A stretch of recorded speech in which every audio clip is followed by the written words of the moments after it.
Assalamualaikum warahmatullahi wabarakatuh. Jumpa lagi sobat-sobat dari acara ngobras dengan komunitas STII, Serikat Tani Islam Indonesia. Gitu ya. Ini komunitas yang diketuai oleh Coach Alpha. Ntar ya, saya nyalain dulu nih monitornya di sini. Oke.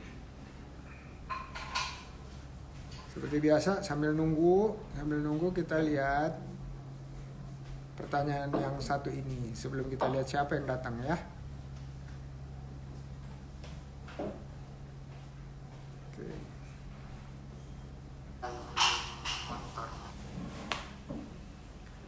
Udah kelihatan ya? Udah kelihatan kah? Tulisannya dari saya harus buka di sini. Sini. Muti dari Solo. Pak Indra piye kabare ape-ape. Sun. Saya ingin bertanya tentang kebijakan UMKM yang mesti apa-apa ada perizinan. Apakah ini sebenarnya diperlukan untuk makanan olahan, kemasan seperti saya, olahan pisang tanduk, Pak Suwun, yang sebenarnya sudah ada pasarnya sendiri di wilayah saya. Minta masukan Bapak. Oke. Makasih ya Mbak Muti. Pertanyaannya, kalau dulu itu lebih banyak perizinannya atau jenis izinnya, kalau sekarang itu udah lebih sederhana. Dan bagusnya lagi, teman-teman di OKOC Indonesia maupun di OKOC komunitas, ya komunitas-komunitas termasuk di Solo, itu udah bisa melakukan pendampingan terkait perizinan. Gimana tuh? Jadi diberitahu jalan tersingkat untuk jenis produk, misalnya olahan pisang tanduk. Ya, olahan pisang tanduk. Apa aja yang diperlukan? Misalnya yang pasti pertama ada produknya, ada produksi atau usahanya. Nah, usaha itu perlu izin, namanya NIB, nomor induk berusaha. Daftarnya gimana? Cukup ke website oss.go.id, daftar. Harusnya waktunya singkat banget, udah keluar tuh NIB-nya ya. Kecuali lagi ada problem di koneksi atau ada kadang-kadang harus beberapa kali coba. Itu satu. Jadi untuk usahanya harus ada izinnya atau kita sebut NIB. Nah, untuk produknya ini misalnya PIRT. Ya, cukup PIRT untuk yang baru mulai. Tapi nanti kalau udah tersebar lebih luas lagi, ada beberapa jenis makanan tertentu yang perlu BPOM. Ya, jadi itu dicek. Cukup bukan dua itu aja, dan tambah satu lagi halal. Tapi halal itu bukan mandatory, tetapi itu sekedar memberikan keyakinan pada konsumen bahwa produk ini prosesnya halal, terus produknya halal untuk dikonsumsi oleh para muslim ya. Jadi sederhana Pak sekarang untuk kebijakan-kebijakannya, dan kita bisa dampingin itu. Dan biayanya seringkali difasilitasi oleh pemerintah. Ya kayak halal gitu, banyak anggota OKOC yang dapat perizinan dengan gratis. Gitu ya. Terus kenapa sih perlu perizinan?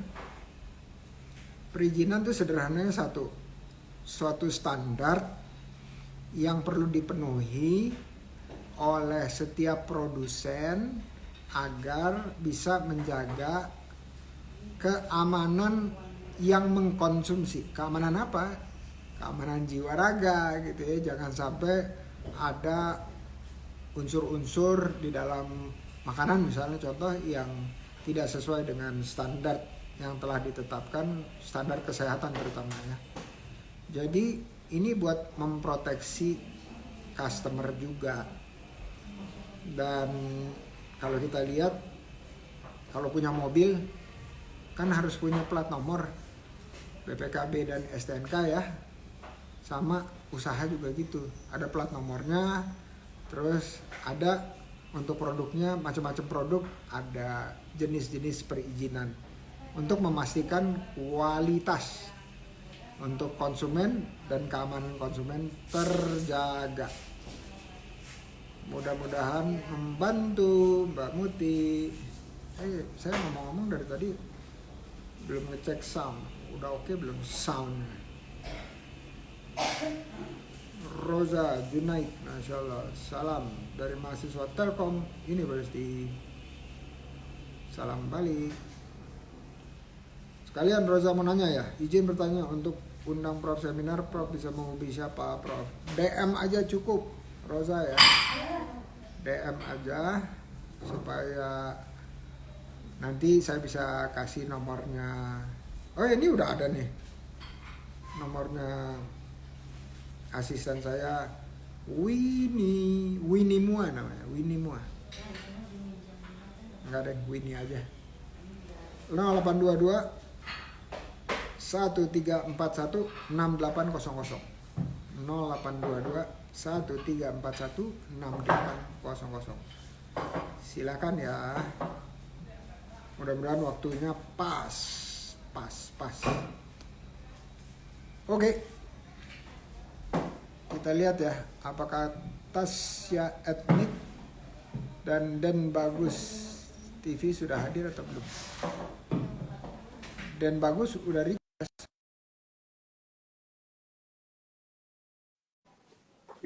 Ini udah Etnik belum request, tapi saya undang juga.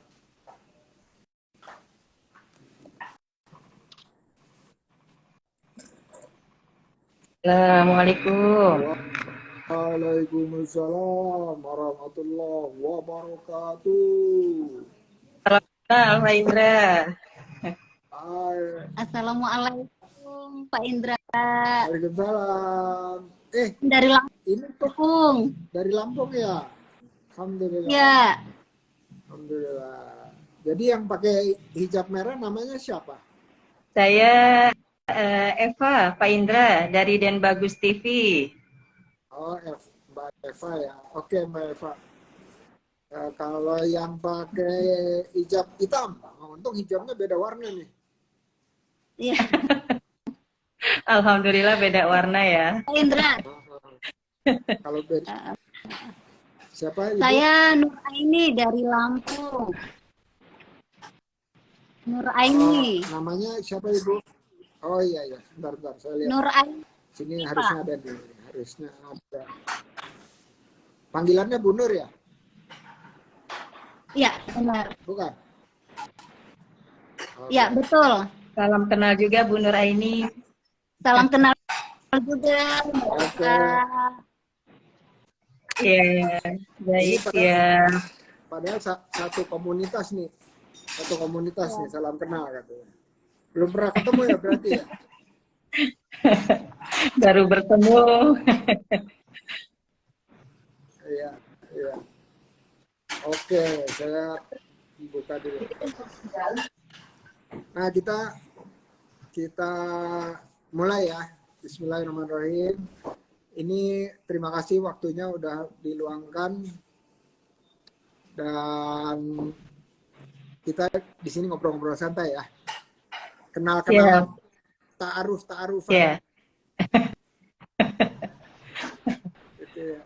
Ini saya Saya lihat kok bisa, yang satu bisa zoom, yang satu bisa nggak zoom ya, yang bisa lebih besar, Mbak. Itu pakai apa ya? Handphonenya mungkin berbeda kali ya. Sinyalnya. Oke, ini di Mbak Eva di Yang Depok, kurang ya? zoom yang mana Kak Indra? Iya, betul sekali. Saya di Depok, Pak Indra. Oke. Ya, ya Bu.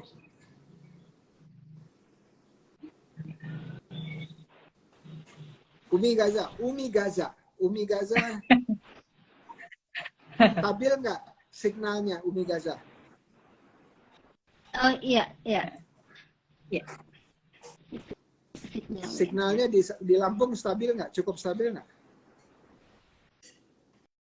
Kayaknya sih naik turun ini Pak Indra. Ya, agak delay ya, nggak apa-apa, nggak apa-apa. Mudah-mudahan nanti kalau misalnya terjadi delay nggak apa-apa, kita tunggu aja. Oke, kita mulai dengan perkenalan pribadi, boleh ya? Boleh, boleh Pak Indra. Boleh. Mulai dari Siap. Mbak Eva dulu, cerita mengenai bukan usaha. Ayo, cerita boleh tapi bukan usaha. Silakan Mbak Eva. Habis itu baru Umi Gaza ya. Iya. Ya, baik. Terima kasih banyak Pak Indra atas kesempatan yang sudah diberikan. Masya Allah, luar biasa ya. Bahagia sekali bisa bertemu dengan Pak Indra dan juga Ibu Nur Aini ya. Masya Allah. Alhamdulillah, semoga kita senantiasa sehat-sehat ya. Amin, amin ya Robbal Alamin. Amin, Ya, perkenalkan, nama saya, nama lengkapnya Eva Ningsi, Pak Indra, tapi panggilannya adalah Eva. Saya tinggal di Depok ya, di Depok, memiliki anak 4, dan usahanya adalah jasa videografi, Pak Indra. Ya, dari tahun 2012, sebenarnya sih hanya iseng-iseng saja, Pak Indra, tapi kok malah jadi ketagihan ya. Masya Allah. Begitu. Ya. Barakallah. Amin ya Allah. Oke, kalau hobi apa nih, Mbak Eva? Kalau hobi saya senang mengajar ya, karena beberapa kali jadi narasumber juga dipanggil, walaupun ilmunya masih sedikit tapi senang saja berbagi ilmu gitu ya, biar berkah. Begitu. Oh, hobinya ngajar ya? Iya. Kalau hobi itu ngerjainnya nggak dibayar pun senang, betul Iya, ya? betul sekali, betul sekali. Wah, kalau gitu bisa ngajar di Oke dong. Wah, siap. Selagi waktunya pas dan cocok, insya Allah saling membantu. Biasanya apa topiknya? Topiknya macam-macam sih, terkait dengan remaja, kayak pergaulan bebas, terus juga akhlak para remaja. Kalau UMKM, desain kemasan, dan juga cara mengiklankan sebuah produk gitu ya. Karena kan sekarang sudah zamannya digital ya. Jadi bagaimana caranya produk itu bisa lebih kelihatan menarik, yaitu kita bikinkan iklan videonya begitu. Dengan durasi yang singkat sehingga masyarakat tidak jemu menontonnya begitu. Jadi dikemasnya dengan cara yang menarik, Pak Indra. Saya kerjasama dengan suami tercinta ada di sebelah saya. Mana penampakannya mana? Ini Pak, ini suami saya Pak Indra. Sini, beliau belum siap nih, belum ready tapi nggak apa-apa. Ya, salam kenal. Salam kenal, Pak Indra. Salam kenal. Sukses selalu. Iya. Amin. Ini namanya siapa? Namanya Bagus. Bagus Asprianto. Makanya usahanya Den Bagus TV. Oh, oke. Iya. Kalau ditanya, pernah nggak ada yang nanya, namanya siapa? Namanya Bagus. Iya, tapi siapa namanya? Namanya Bagus. Gitu. Ada, pernah. Banyak kayaknya ya. Banyak. Ya. Iya. Iya. Oke, sukses. Amin. Nanti kita Amin. ngobrol-ngobrol. Makasih perkenalan Amin. singkatnya. Ya, baik. Sekarang, Pak Indra. Umi Gaza. Ayo Umi Gaza. Perkenalan Umi. Ya. Mudah-mudahan Assalamualaikum signalnya stabil warahmatullahi ya. wabarakatuh. Uh, Perkenalkan nama saya ya, Warahmatullahi wabarakatuh. perkenalkan nama saya Nur Aini. Saya dari Lampung. Kebetulan dulu zaman suka dengan tapis dan kebetulan judul skripsi saya adalah The Process of Making Tapis. Kemudian saya tinggalkan karena saya mengajar tapis. Tahun 2016 saya menekuni kembali dan sampai tapis itu adalah kain khas Lampung, etniknya Lampung. Dari 2016 itu saya menciptakan produk fashion yaitu etnik Sari dengan menggunakan tapis. Kemudian kita pandemi, saya dengan Tasya Busana dulu Pak Indra brandnya, bukan Tasya etnik, Tasya Busana tahun 2019 sampai tahun 2021. Oke. Karena kita pandemi, saya berubah alih produk menjadi produk unggulan pada saat itu adalah masker tapis dan konektor. Alhamdulillah di situ omset kita meningkat 250% daripada omset sebelum pandemi. Nah, kemudian kita juga menciptakan produk fashion, produk home decor karena banyaknya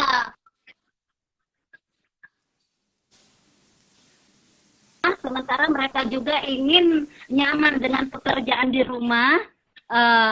Kami menciptakan dan kemudian kami merambah juga souvenir. Kami merubah brand Umi memang menjadi putus-putus tas apa di saya aja? seperti itu. Iya, putus-putus juga di sini suaranya. Iya. Nggak apa-apa, bisa dirangkai-rangkai Umi. Kira-kira ngomong apa nih ya gitu. Iya.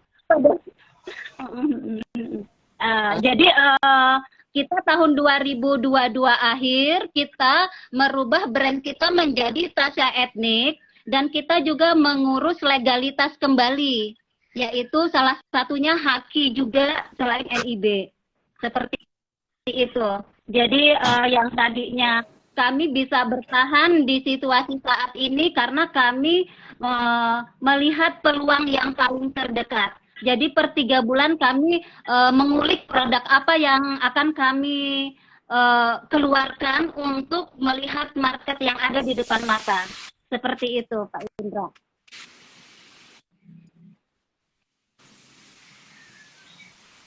Oke. Iya. Alhamdulillah. Terima kasih. Saya mau uji coba nih. Kalau di situ tuh ada tombol yang gambarnya gambar kamera gitu ya. Kalau dipencet itu kan matiin kamera kita atau matiin kameranya Umi ya. Saya pengen tahu suaranya Umi lebih bagus nggak kalau kameranya dimatiin? Ada nggak di layar di bawah matanya Umi? Suaranya jelas nggak? Ya. Coba.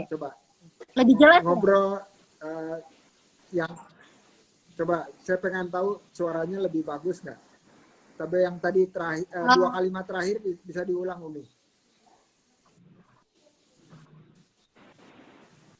Jelas nggak Pak Indra? Barusan agak terputus. Boleh dicoba lagi?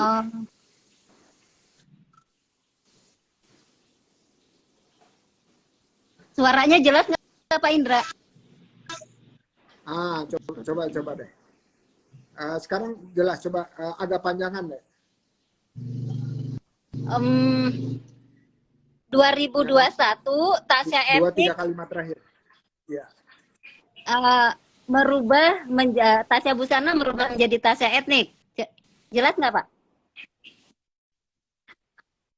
Nah, saya dengarnya 2021, habis itu hilang, habis itu berubah menjadi Tasya Etnik. Tapi saya bisa nyambungin sih. Ya. Sinyalnya nyangkut-nyangkut ini. Tadi Jauh ya. tadi waktu tes signal bagus kan?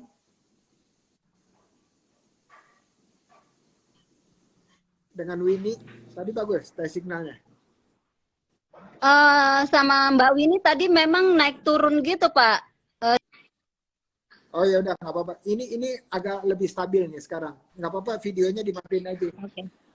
Videonya Oke, siap. dimatiin aja. Tapi nanti di ujung Iya. nanti saya minta nyalain sedikit videonya ya.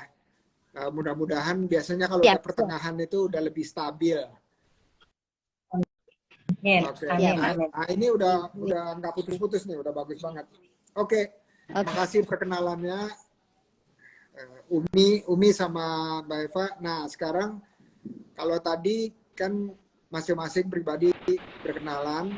Nah, sekarang kita mau perkenalan soal usahanya. Iya. Kalau kata orang Betawi, usahanya. Jadi kita perkenalan Ya. tentang usahanya, komponen sekaligus promosi ya. Sekaligus promosi dan ada 4 komponen informasi di situ. 1, apa yang dijual. Nomor 2, harganya, rentangnya berapa. Ketiga, kalau mau beli di mana atau mau pesan. Terus keempat, terbuka nggak untuk kolaborasi. Misalnya contoh, kalau produk makanan tuh ada reseller. Tapi kalau videografi tuh gimana tuh bentuk kolaborasinya dengan teman-teman yang intinya adalah bisa dapetin berbagi project misalnya ya, berbagi kerjaan, berbagi profit dan seterusnya. Apakah mungkin ya? Kalau makanan tuh misalnya reseller itu kita nggak harus bikin distributor sendiri, tapi reseller yang menjelaskan. Itu contoh aja ya. Oke, silahkan promosi, Mbak Eva. Ya, terima kasih Pak Indra. Ya, seperti yang tadi saya sampaikan, usaha ini awalnya iseng-iseng Pak Indra di tahun 2012 ya. Karena awalnya suami tuh rajin dan saya bikin video gitu ya, vlog gitu ya, bikin video lahiran saya, anak-anak macam-macam gitu ya. Sampai pada akhirnya ada orang-orang di sekitar kita kok merasa tertarik gitu ya. Bagus ya videonya dan akhirnya kita mencoba membantu orang yang sedang kesusahan, yaitu butuh operasi di atas 100 juta. Kita bikinkan videonya untuk penggalangan dana. Dan Masya Allah banget di luar dugaan itu bisa terkumpul di atas 1M gitu ya. Dan dari sejak itu kami termotivasi gitu ya, kenapa enggak ini diseriusin gitu ya untuk jasa videografi ini diseriusin. Di samping usaha juga ada sifat sosialnya juga. Karena kami meyakini ketika kita berbisnis, tapi ada sebagian yang kita sisihkan untuk kegiatan sosial, insya Allah kedepannya akan menjadi berkah begitu. Dan dan semenjak itu mulai 2015 banyak orderan video kayak dari caleg-caleg begitu ya, ataupun profil dari pesantren, sekolah dan macam-macam. Dan klimaksnya mulai dari pandemi, Pak Indra. Karena kan di mana orang-orang tidak bisa keluar rumah ya, tidak keluar rumah, semuanya serba online. Jadi live streaming itu panggilan, masya Allah banyak banget sampai detik ini. Kadang kami suka teler gitu ya, sampai tepar gitu ya, dan liputan video juga banyak. Jadi yang kita jual di Den Bagus TV ini adalah kita menerima jasa untuk live streaming, segala acara apapun bisa. Kayak misalkan pernikahan, ataupun hajatan, sama aja ya, ataupun sunatan, ataupun ulang tahun, ataupun pelantikan mungkin di kantor-kantor peresmian perusahaan gitu ya, ataupun lain-lain yang bersifat live streaming, insya Allah kita bersedia. Harga sangat ini ya Pak Indra ya, bersahabat ya. Bersahabat ya. Biasanya kami kalau sekali live itu bisa 2 juta, tapi untuk teman-teman di OKOC ini insya Allah bisa di bawah itu. Dan misalkan ada yang promosiin kami, insya Allah juga akan ada fee ya, fee kurang lebih 2,5% ya dari harga yang telah disepakati. Dan juga selain live streaming kami juga membuat video singkat, kayak misalkan UMKM kan banyak produknya Pak Indra ya, banyak produknya ya. Kadang kan kita kalau ngiklanin produk itu yang udah saya terjun ke lapangan gitu ke para UMKM, ya sangat tidak menarik gitu ya, hanya flyer dan singkat sekali. Padahal produk UMKM kalau dibikinkan video singkat itu Masya Allah menarik banget gitu ya. Di situ bisa tertera di video juga tampilan produknya dan juga harganya, sekaligus juga proses pembuatan secara singkatnya. Kalau dikemas secara menarik dalam bentuk video, insya Allah itu akan menambah value dari produk UMKM itu sendiri. Nah, di samping itu juga kami juga menerima jasa liputan video. Jadi liputan video ini beda dengan live streaming. Jadi liputan video ini adalah misalkan Pak Indra mengadakan launching, misalkan ya launching apa gitu ya, saya launching lantas dan Bagus TV hadir, nanti kita bikinkan liputan beritanya Pak. Jadi kegiatan launching itu akan kita kemas dalam bentuk berita yang secara menarik, bisa secara videonya sinematik maupun secara vlogger. Jadi banyak beberapa bentuk video begitu, seperti Itu di awal bisa sampai 1 M itu banyak banget tuh kerjaannya ya, enggak ya? ya. Jadi ya itu kami juga di luar dugaan juga ya. Jadi emang niatnya sih tidak 100% komersial gitu ya. Jadi setengahnya membantu, setengahnya ini gitu ya.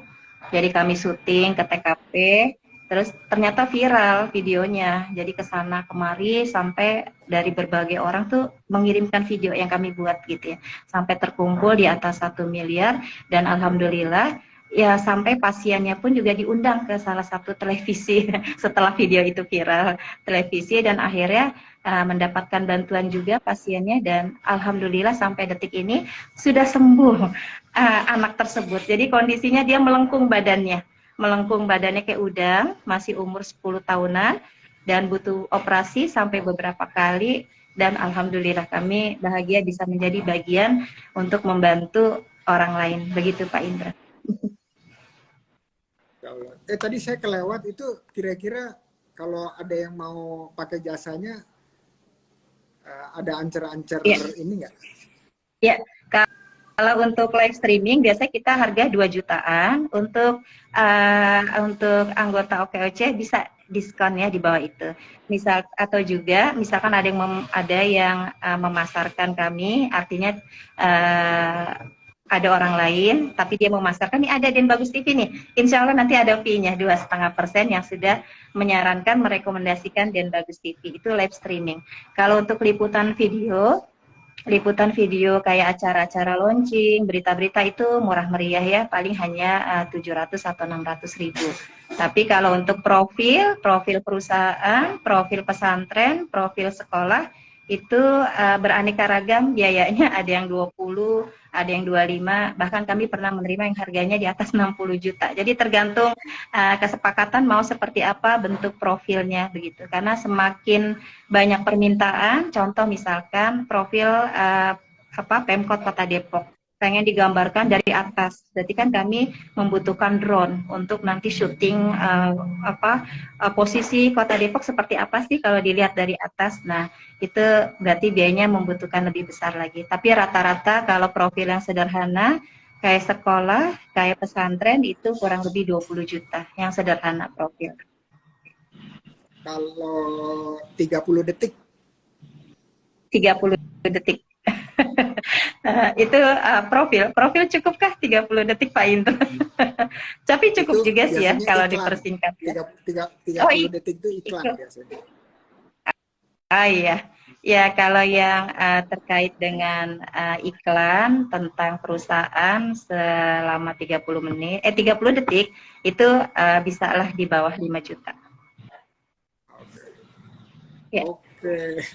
Itu udah sampai sound engineeringnya kan, sampai suara dan seterusnya. Iya, jadi kalau yang 30 detik itu apa namanya kurang lebih sih biasanya sih kita kalau yang singkat kayak gitu antara 6 sampai 7. Tapi kalau untuk OKOC bisa di bawah 5, kurang lebih 4,5 mungkin ya. 4,5 itu sudah include semuanya. Insya Allah. Spesial untuk OKOC. Mantap. Keren. Ya. Yang nonton ini atau yang punya informasi ini boleh disebarluaskan. Iya. Jadi bisa dapat harga murah. Iya. Saya mau nyapa ini nih, abang saya nih, Bang Leroy Osmani, seseorang bintang layar kaca. Selamat menjalankan ibadah puasa, Adinda. Kasih amin, sama-sama Bang Leroy. Ya. Bang Leroy tetap hits di sinetron-sinetron, di TV-TV layar lebar. Waduh, sangat berbangga nih bersapa sama Bang Leroy. Luar biasa. Oke, ada Lentera Pustaka Indonesia, ada Ali Minyak Kayu Putih. Oke. Libi, 30 detik paket untuk Insta Story. Ada ya? Oh ya, bisa juga ya. Oke. Ads untuk di Insta Story. Atau ads di TV. Oke, makasih tadi promosinya. Terima Sekarang kasih.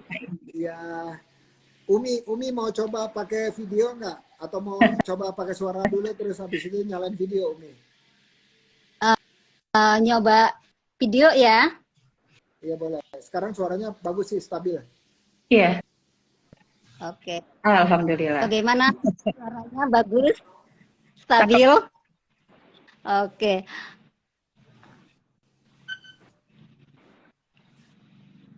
Langsung Silakan, ya. Umi. Ya, seperti saya tadi menjelaskan bahwa produk kami adalah produk etnik Lampung, yaitu khususnya kain tapis dan produk turunannya. Dan perkembangan saat ini, kami tidak hanya terpaku dengan kain tapisnya saja, karena kami juga menciptakan produk turunannya selain fashion, kami juga ada home decor dan juga souvenir. Untuk home decor itu kami ada dari sarung tisu, taplak meja, sarung bantal, sampai pernak-pernik home decor lainnya seperti hiasan dinding. Kalau souvenir kami juga menerima untuk merchant event-event seperti OJK, Bank Indonesia, kemudian Unila, untuk Pemda setempat Lampung, seperti contoh kemarin ada acara Musrembang Lampung, tote bag-nya dari kami. Jadi kami sekarang lebih membuka lebih open. Jadi produk etnik khususnya untuk merchant kami menyesuaikan budget mereka. Seandainya mereka hanya butuh punya budget satu produk hanya 50.000 sedangkan mereka pesannya seandainya 200 piece. Kami akan mengolah sesuai dengan budget mereka. Karena apa? Karena selama ini merchantnya untuk tapis biasanya di atas 100.000. Sehingga pihak kepemerintahan ataupun pihak BUMN itu agak keberatan. Dan kami sekarang mulai menginikan apa sih budget berapa saja, dan kami tidak menutup kemungkinan untuk souvenir juga untuk pesta, untuk wedding. Jadi dari 10.000 kami sudah mulai menciptakan produk-produk kecil juga. Jadi seperti itu. Dan untuk kalau ring harga di kain tapisnya, itu kami juga untuk fashion kain tapisnya, kami menciptakan juga produk, kami buat rok tapis. Jadi yang tadinya harga 2 juta, kami bisa menjual dengan harga 500.000. Jadi dirubah produk, dirubah konsep produk saja.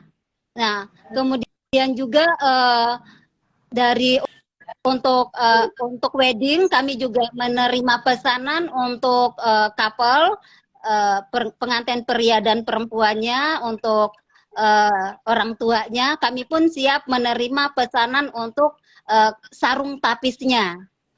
Jadi kami dari hulu ke hilir nih Pak Indra. Jadi kami juga ngambil yang untuk kain tapisnya, dan kami juga menciptakan paling rendahnya souvenir 10.000. Jadi semuanya kami bagaimana produk khususnya kain tapis ini lebih dikenal lagi, lebih familiar dengan selain orang Lampungnya sendiri. Karena kalau di luar Lampung taunya itu kain tapis ya yang berat, yang harganya mahal, dan juga hanya market tertentu yang bisa membeli produk itu. Seperti itu. Jadi kalaupun ada yang minat untuk kolaborasi, yang punya teman-teman punya produk seperti kain tenun di luar daerah Lampung, kami siap untuk kolaborasi. Karena saya juga tidak hanya menciptakan tenunnya dari Lampung, tetapi saya juga mengkolab juga tenun dari Jawa Timur, dari Bali, dan dari NTT. Jadi saya tidak hanya harus tenunnya harus Lampung, tidak. Tenunnya bisa dari luar Lampung juga, dan kami lebih terbuka untuk itu. Seperti itu. Terima kasih Umi, lengkap sekali. Ini tapi Sama-sama. Umi sama Mbak Eva ini kalau di layar saya kok kadang-kadang cuman hidungnya aja yang kelihatan, kadang-kadang cuman pipinya doang yang kelihatan gitu. Gitu. Kalau sekarang bagaimana, Prof? Udah. Mudah-mudahan sudah jelas ya. Mudah-mudahan. Kalau boleh di yang mukanya rata gitu supaya yang satu nggak tinggi, yang satu ini, bisa nggak? Iya. Handphonenya dimiring-miringin dikit, bisa nggak? Banyak permintaan. Mulai dimiring-miring ini. Banyak permintaan. Oke. Iya. Kalau di laptop sih udah deket ya. Yang satu garis matanya ketemu sama garis mulut, udah deket lah.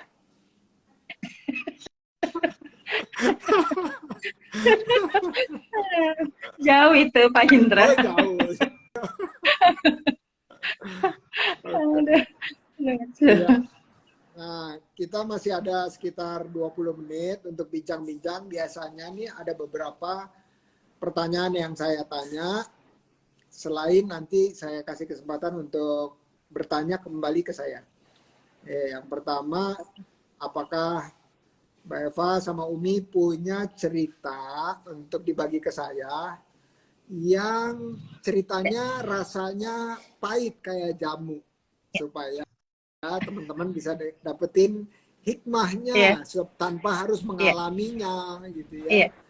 Itu dia. Jadi itu yang pertama. Kalau ada, nanti abis ini saya minta. Nah, berikutnya tanya saya. Itu biasanya seputar usaha, mentoring. Terus terakhir nanti adalah kalimat-kalimat atau pesan-pesan yang mau disampaikan oleh Mbak Eva buat teman-teman yang dengerin sekarang maupun rekamannya. Silakan Mbak Eva, cerita rasa jamu. Iya. Cerita jamu. Baik Pak Indra, terima kasih banyak. Masya Allah. Ya, jadi namanya juga usaha ya, pasti tidak selamanya berjalan dengan baik atau mulus ya. Nah, pernah kami mengalami kejadian yang sangat mengiris jiwa kali ya, Masya Allah. Jadi ceritanya kami menerima orderan yang nilainya itu kurang lebih 50 juta. Karena sistem kepercayaan, kami tidak membuatkan surat perjanjiannya di atas hitam dan putih atau materai begitu ya. Jadi kami langsung begitu deal, kami eksekusi aja sesuai dengan orderan gitu ya. Sudah syuting sampai beberapa kali gitu ya. Tapi ternyata Masya Allah udah berjalan syuting 4 kali atau 5 kali tiba-tiba yang bersangkutan nego harga, padahal sebenarnya sudah deal begitu ya.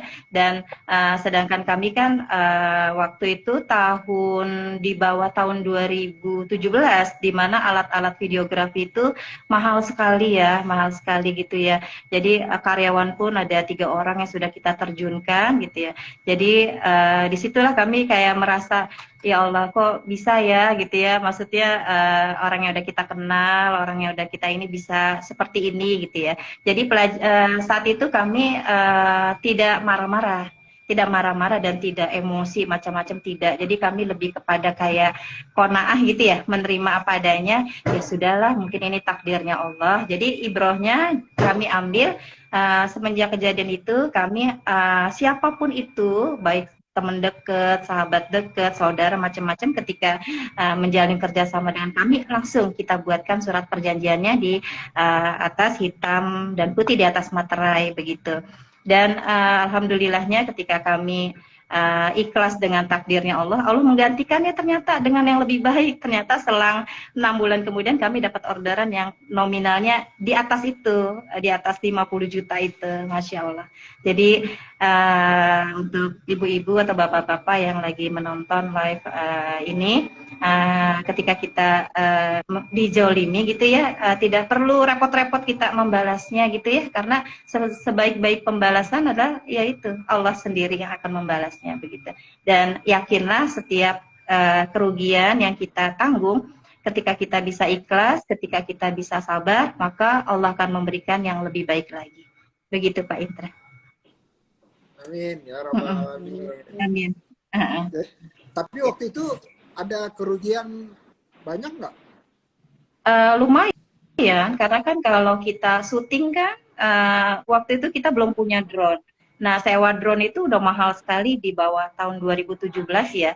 Terus karyawan pun kan harus dibayar ya, karena kan ada 3 orang yang sudah 4-5 kali kita ajak syuting ke suatu tempat, dan itu nominalnya lumayan sekali, bisa di atas 15 juta itu ya, seperti itu. Jadi ya sudah, kita tanggung sendiri, mengeluarkan dari uang kita sendiri membayar 3 orang itu, membayar sewa drone, karena saat itu kita belum punya peralatan videografi yang lengkap, dan sewa pun mahal banget. Beda dengan saat ini ya, kalau sewa tuh murah, tapi kalau di bawah tahun 2017 itu peralatan videografi itu kita belum punya dan sewanya mahal. Begitu Pak Indra. Oke, jadi sama sekali nggak ini ya, atau ya berarti tekor ya, istilahnya tekor. Ya, betul sekali. Iya. Oke, itu biasanya memang saya suka teringat tuh ya. Iya. Kalau di Quran itu ada Al-Baqarah 282. Itu Iya. Kalau dalam bisnis itu kalau kena atau kita abaikan itu, habis itu nancep banget tuh, cep gitu ya. 228. Iya. Nah, ternyata Pak Indra, selang kejadian itu 2 tahun kemudian yang bersangkutan itu jadi caleg di suatu daerah, menghubungi kami lagi, kita bikinin profil karena pernah kejadian. Jadi kayak ini ya, trauma gitu ya, maksudnya nggak usah lah, mendingan kita beralih ke konsumen yang lain. Dia sampai telepon beberapa kali minta bantuan bikinin video sampai dibilang di DP sekian %, tapi karena ada kejadian sebelumnya, jadi kami tidak ambil peluang itu begitu. Tapi sebenarnya tidak boleh ya, kita tidak boleh seperti itu ya, tetap diambil tapi pakai hitam di atas putih ya. Mungkin karena kami waktu itu masih awalan, jadi masih membekas ya, nggak diterima dulu begitu. Walaupun dijanjin DP-nya di atas 30%, tidak usah, kita ngambil yang lain. Gitu Pak Indra. Nggak apa-apa, yang penting misalnya contoh ya, DP 30%, tapi 30%-nya sudah mengcover semua cost. Nah, itu nggak apa-apa. Iya.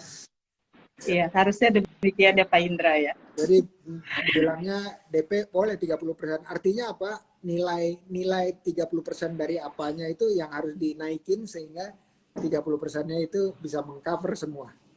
Iya. Iya. Iya. Mudah-mudahan Jadi ini jadi pelajaran berharga Pak Indra bagi kami karena dulu masih di bawah tahun 2018 ya, masih belajar mungkin ya dalam berbisnis, tapi pengalamannya Masya Allah luar biasa. iya, kalau sekarang Mbak Eva, kalau pernah punya pengalaman ya, kalau tanda tangan di notaris, Iya. itu sekarang udah di videoin, udah difoto. Karena Iya. udah ada 2 saksi aja, itu orang masih bisa ngeles. Oh ini bukan saya, gitu ya. Tapi begitu Iya. ditunjukin Benar videonya, Pak Indra. oh ya udah, oke. Benar Oke. sekali. Benar. Kemarin 2 tahun yang lalu saya begitu juga tanda tangan di notaris, ada kerjasama dengan komunitas UMKM di depan notaris, saya videokan. Mas suami saya langsung dibikin ini. Seperti itu. Iya. Memang pembelajaran itu Iya, betul. baru nancep kalau diabaikan di awalnya.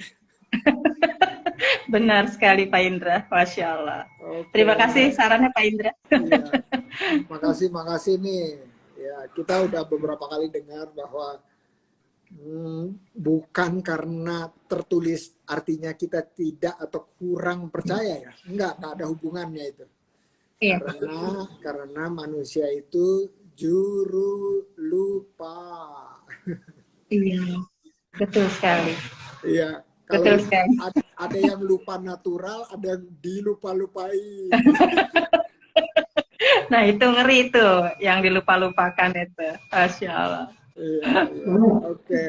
Ya, dan sangat detail kan kalau di Al-Baqarah 282 itu sangat detail gitu. Apa aja yang harus dilakukan dan seterusnya. Ya. Oke, makasih sharingnya. Wah, Terima kasih Pak Indra.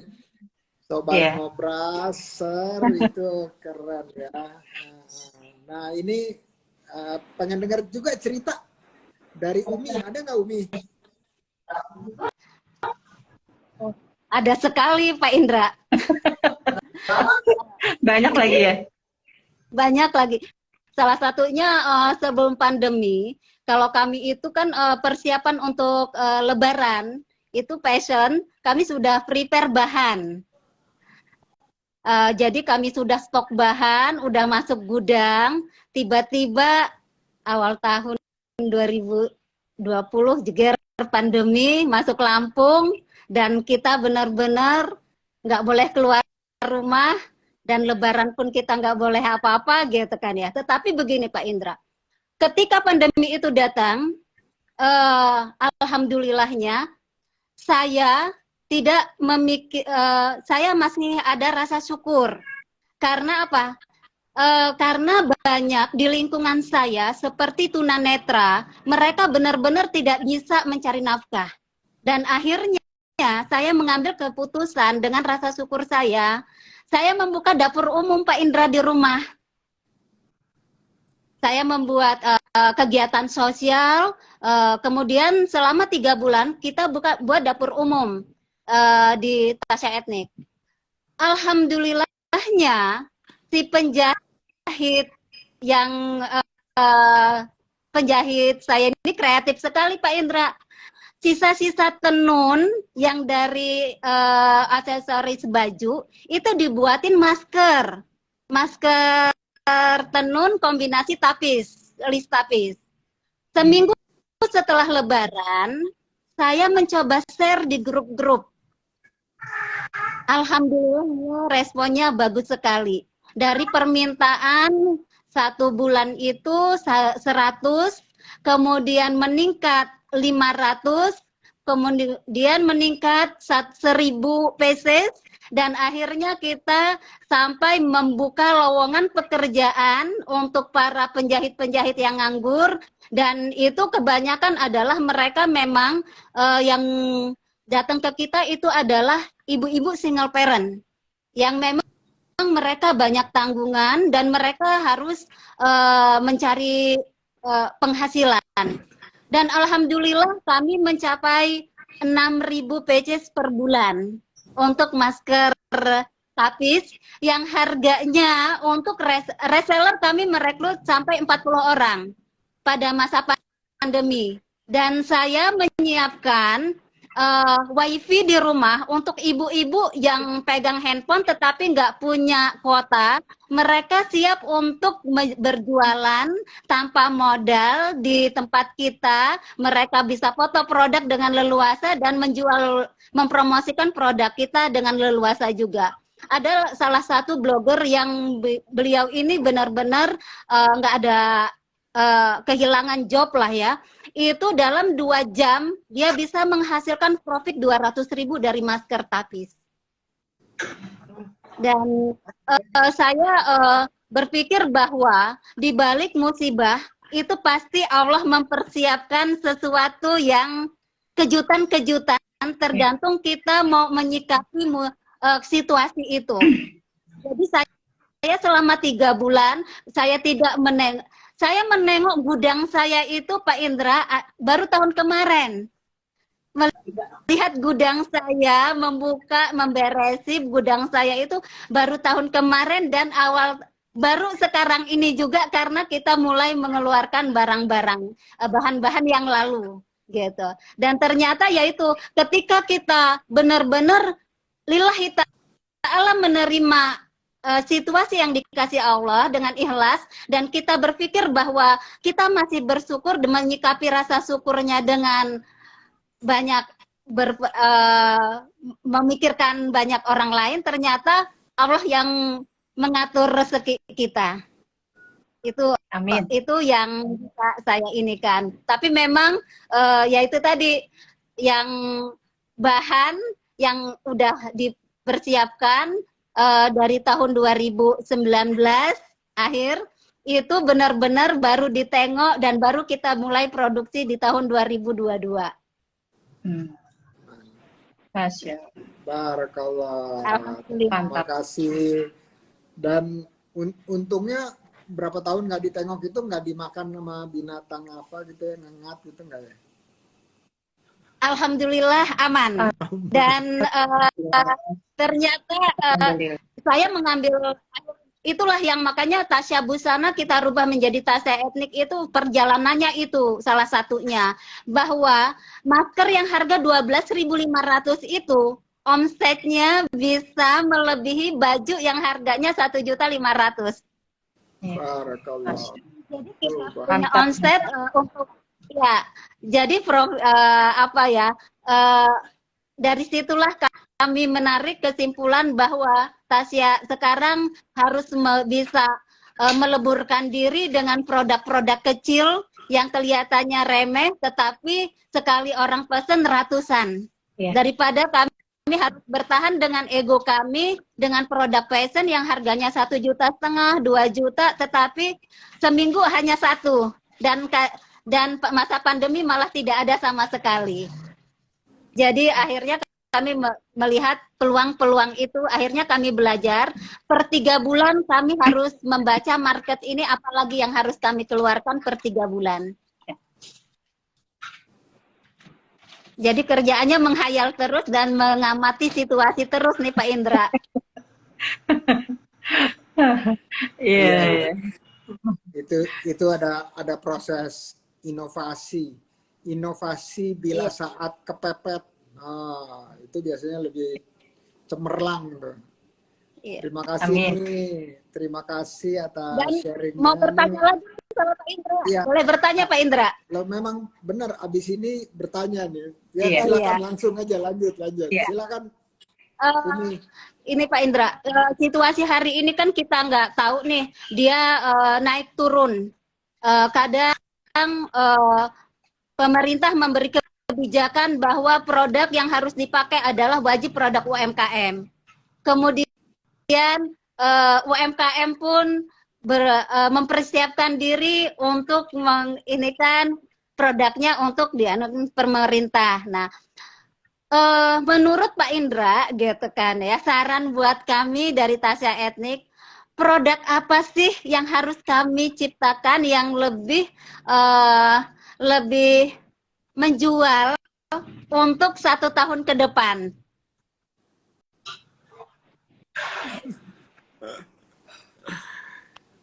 Tergantung jualnya kemana, Bu. Kalau jualnya ke Turki nanti beda lagi. Nah, Iya, iya. Jadi saya selalu cerita nih, ini saya selalu cerita bahwa dalam konsep kita menentukan apapun juga produknya, prosesnya dan seterusnya, itu selalu ada 3 pertanyaan yang kita harus jawab. 3 pertanyaan itu harus berurutan jawabnya. 1, 2, kemudian baru 3. Habis itu dari pertanyaan ketiga, jawab lagi pertanyaan yang pertama. Masih sama nggak jawabannya? Apa itu 3 pertanyaan? 3 pertanyaannya satu itu siapa? Kalau bahasa Jawa nih, sopo sing tuku? Siapa yang beli? Ya, jadi yang beli itu siapa? Kita harus tahu persis. Oh, kira-kira orang di kota Ambon, nggak bisa gitu. Jadi harus tajam gitu ya. Kalau bisa sampai nama dan nomor teleponnya itu keluar di pertanyaan jawaban pertanyaan yang pertama. Loh, saya nggak tahu gimana saya jawab nomor telepon. Berarti bisa mulai dari handphone sendiri gitu. Ya, nanti dari handphone sendiri udah itu terus nanti melebar ke teman kita di kota apa, dia punya handphone, coba lihat listnya di handphonenya itu ya. Itu nomor 1. Itu harus terjawab. Kedua,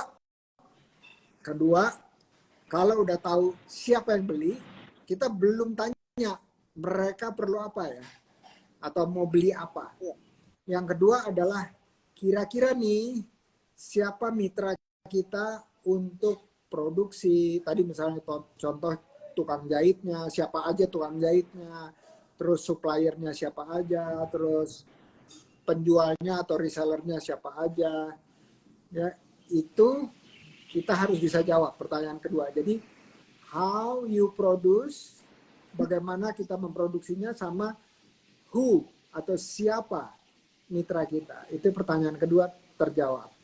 Kalau 2 pertanyaan tersebut terjawab, pertanyaan ketiga itu baru ditanya apa yang dijual. Ya, jadi ketiganya itu. Nah, terus pertanyaannya, loh saya udah mulai usaha kok, saya udah tahu apa yang dijual. Nggak apa-apa. Tapi dari yang pertanyaan ketiga tadi, udah tahu apa yang dijual, itu balikin lagi ke pertanyaan pertama. Siapa yang beli? Gitu ya. Jadi belinya misalnya Pemda Lampung. Oh oke. Saya ke Pemda Lampung. Siapa di Pemda Lampung yang beli? Kita deketin. Oh, dinas UMKM misalnya. Terus siapa namanya? Karena banyak kan, siapa namanya? Oh iya, baru tanya. Kalau udah dapet orangnya, kalau misalnya 1 atau beberapa, kita tanya. Pola belinya gimana? Budgetnya gimana? Warna yang dia pengen apa? Dan seterusnya, dan seterusnya. Terus dia bilang, kita hanya beli dan kita salurkan. Berarti kita harus tanya end usernya, ya, bukan buyernya, end usernya. End usernya minta apa? Karena end user nanti cerita atau minta ke buyer. Nah, jadi dari pertanyaan ketiga balikin ke pertanyaan pertama. Masih mau beli nggak nih produk dengan spesifikasi atau warna gini, ukuran gini, model gini? Masih mau beli nggak? Nah, udah itu terus tanya lagi. Mitra saya cukup nggak ya? Kompetensinya atau keahliannya ada nggak ya? Kalau itu udah terjawab, balikin lagi ke nomor 3, terus 1, 2, 3, 1, 2, 3, sampai jawabannya nggak ubah-ubah lagi. Sama terus. Nah, jadi kalau mau tanya, kira-kira trennya apa ya? Gitu ya. Kalau bikin masker, nggak mungkin. Gitu ya. Karena demand-nya sudah rendah. Nah, pemerintah bilang gini, beli produk UMKM. Oke, apanya yang lebih banyak dibeli? Ya, misalnya untuk kebutuhan pelatihan, goodie bags misalnya contoh. Oh iya, goodie bagsnya berapa size-nya? Udah itu terus berapa piecesnya, banyaknya berapa, dan seterusnya. Terus kalau tahun lalu dominan motif atau warna apa, tahun ini masih mau pakai motif Lampung nggak? Mau pakai motif Sumatera Selatan nggak? Misalnya contoh Palembang dan seterusnya. Jadi itunya harus tajam. Jadi kita harus melakukan research. Karena kalau ditanya sama saya ngerti nggak? Karena ngerti, nggak tahu saya. Nggak tahu karena itu bukan industri yang saya kenal secara spesifik. Tetapi saya kasih metodenya aja supaya Umi bisa tajam menentukan atau cara menentukannya seperti apa sehingga nanti Umi menyiapkan produksinya seperti itu. Dan banyak teman saya atau saya minimal yang dekat sama saya tahu ada yang dari Sumatera Barat, Pariaman, juga sama beli bahannya segelondongan, udah itu terus tiba-tiba nggak bisa dipakai, akhirnya dia banting setir, nggak usaha itu lagi untuk sementara, sampai naik lagi demandnya baru dia usaha itu lagi. Dia usahanya sesuatu yang sama sekali nggak ada hubungannya. Waktu itu kebetulan kan udah mau deket-deket pilkada tuh, akhirnya dia jualan Kaos. t-shirt, ya, Oh iya, kaos, kaos. spanduk, Iya. segala macam pokoknya. Terus dia bilang, oh kalau jualan t-shirt aja mungkin marginnya kecil, saya jadi percetakannya aja deh. Dia jadi percetakannya, jadi dia ambil sesuatu yang prosesnya biayanya lebih banyak gitu ya, supaya dia bisa ambil margin di situ lebih banyak. Gitu kira-kira Umi membantu nggak? Sangat membantu, udah bisa gambarannya udah ini. Yang 3 poin. Iya, 3 pertanyaan aja. Sebenarnya itu dari suatu teori atau pelatihan yang kita pakai di OKOC, dan pelatihan ini namanya Business Model Canvas. Kalau udah pernah dengar nama pelatihannya Business Model Canvas. Jadi nanti kalau mau lihat-lihat di Google, ketik aja. Cuman kalau dicari Business Model Canvas dengan 3 pertanyaan tersebut, mungkin nggak ketemu. Karena itu saya simplifikasi dari 9 pertanyaan. Jadi 3 pertanyaan. Ya, daripada 9 pertanyaan kan, aduh, one time repot gitu ya. Nah, itu disimplifikasi jadi 3 pertanyaan itu. Mudah-mudahan membantu nih. Mbak Eva ada pertanyaan? Ya,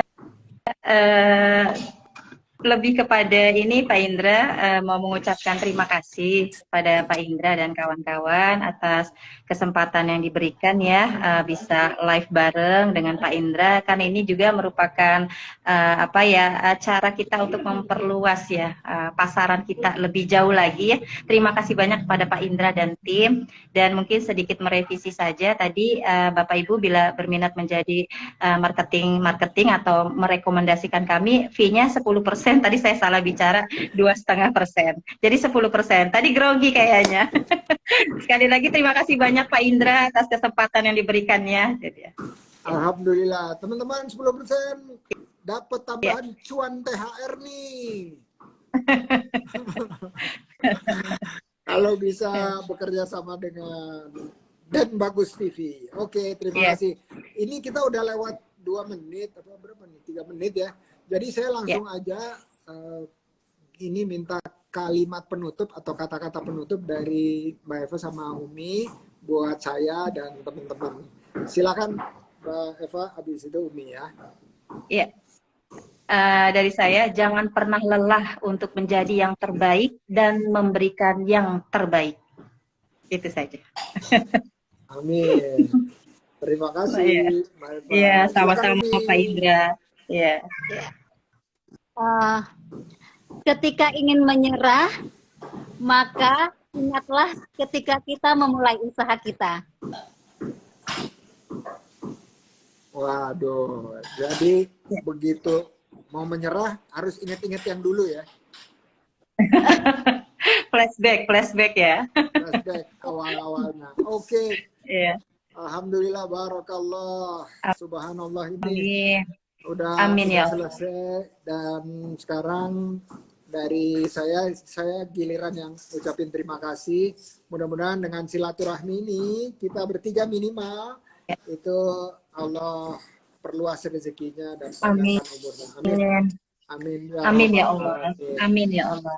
Ya. Selamat Amin. siap-siap buka puasa. Siap. Mempersiapkan. Ya. Dan saya ucapkan terima kasih. Assalamualaikum warahmatullahi wabarakatuh.